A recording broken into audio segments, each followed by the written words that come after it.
Oh, hello there! Today I'm starting a new series titled Creator Flavor.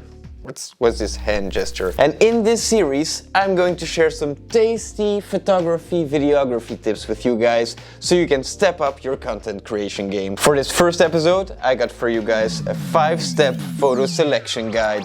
I can't stay. No, I always gotta go. So first things first, you want to import all of your files into Lightroom. I already did this. I went to do a shoot last week with Kim. Thank you, Kim, for helping me out with this project. Down here I have 186 photos to make my selection from. Now there's this one trick which makes it super easy to make a photo selection in Lightroom. You can give your photos a 1 to 5 star rating. Now how do you do this? You just press one of the numbers on your keyboard from 0 to 5 and this is how you apply this rating. So for example, if you like this photo, you just hit 1 and you give it a 1-star rating. If you really like this one, you can give it a 5. You can see the amount of stars popping underneath the photo down here. But for now we're going to reset this so we can actually make our 5-step photo selection. Round 1, technical issues. In the first round of selection, you want to get rid of all the photos which have some technical issues like underexposed photos, overexposed photos. Maybe you missed focus in a couple of them. These are the kind of things you want to filter out before going through the next round. So if there's no issue with the photo, we're just going to give it 1 star.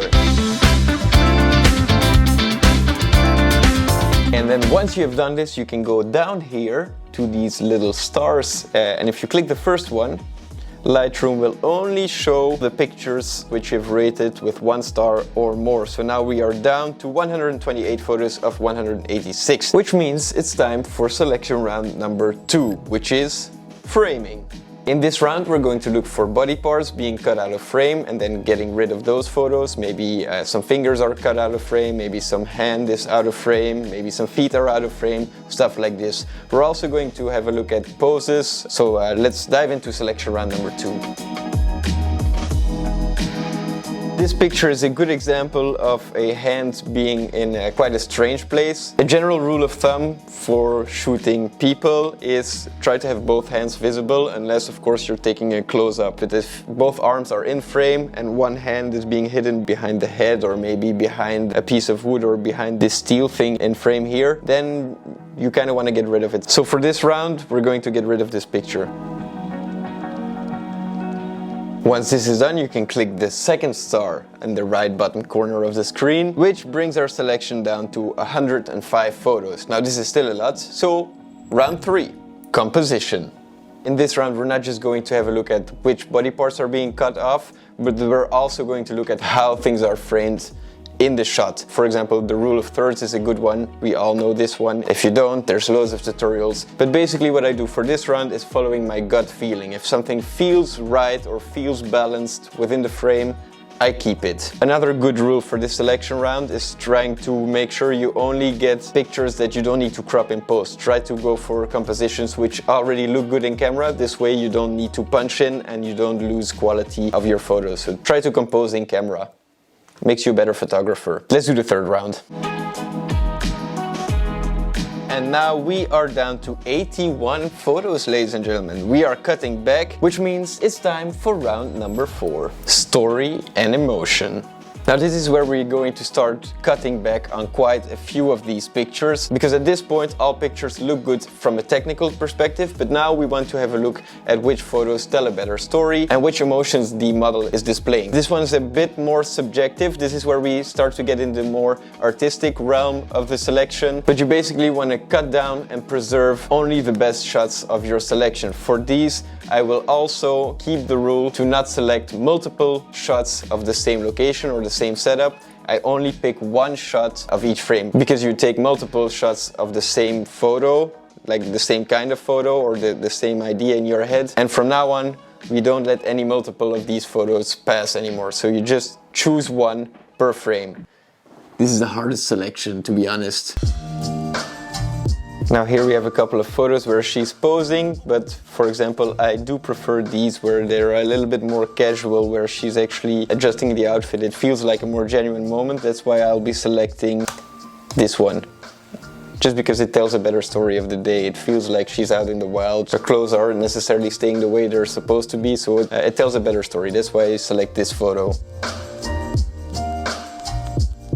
And once we apply this one, let's hit star number 4. We are down, ladies and gentlemen, to just 10 photos. So from 186, we are now down to 10 photos. And actually there's a couple of ones that are still quite similar, as I kept a couple of the photos in both the vertical and horizontal framing. For example, this one here, it's basically the same shots where she's enjoying the view of the forest. We have the backside of the model. It's basically the same photo. Why do I keep both? Because I keep one for Instagram and one for maybe my portfolio or something like this, or maybe for a print. A horizontal frame would look better. So in these instances I do keep a vertical and a horizontal one. It's time for one more selection round, the final selection round, which is the master shot. This one's gonna be the most difficult one to take. Why? Because all photos are different and we only get to choose one shot, which is gonna be our cover photo for when we post it to social media. And this is also going to be the one we add to our portfolio if we decide to choose one for our portfolio. So let's have a look at the different pictures. Again, this one's more subjective. This is probably gonna be the hardest one to choose from. But let's have a look which one it would be for this selection. But I think I got it. I do prefer this one, this really wide shot where we get the environment, the nice trees in the background. It also shows how cold the day is. So this will be my master shot for this one. I'm actually quite curious to see which one you choose as your next master shot. So feel free to tag me in it at Darislow on Instagram, and then I'll come and say hi over on Instagram and see which one you selected for your master shots. So this is my selection process. But before I leave you guys, I do have a few more key takeaway things to keep in mind while making a photo selection.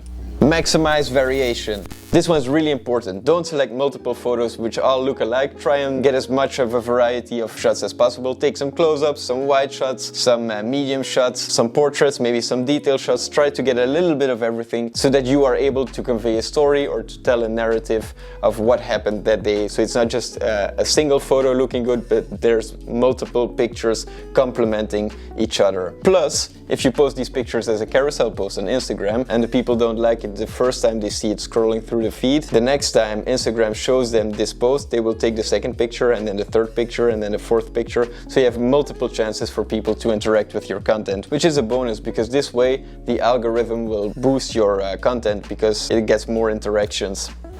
Don't edit all of your photos. Now, why is this important? Let's say you're shooting a project for a client and you promise to deliver them 15 photos. Don't send them 30 or 40 nice pictures, just send them the 15 best ones. And then if they're interested in more pictures, you don't need to do a second shoot because you still have some great pictures backed up. Just go back to, let's say, the 3-star pictures, have a look if there's a couple more nice ones in there, and maybe you can upsell them for a certain price. Or you can keep them as backup posts for the future. This way, if you're running out of content, just go back and post one of your older photos which didn't end up making your final selection in the first place. It's a nice way to keep on generating content. Next, master shot portfolio.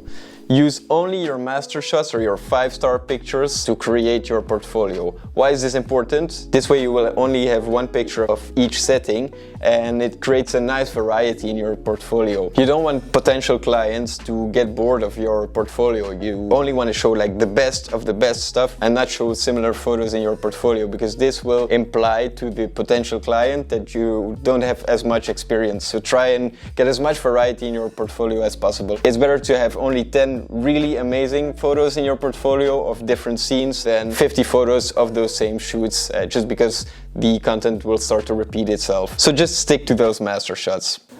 That's it for today, guys. I hope there's something you could take away from today's video. Like the video if you enjoyed watching it, subscribe to the channel if you haven't already. Feel free to come over and say hello to me over on Instagram. And for the rest, as we all know, there's only one more thing to say, which is, and as always, ciao ciao, bye bye. This is normally the moment where I walk away and like I'm telling something and I kind of fade away in the distance, but today I'm rocking a lavalier microphone, so it doesn't matter how far away I get, I'm still like nice and clear. My audio is still nice and clear even if I'm out of frame. So see you guys, have a good one.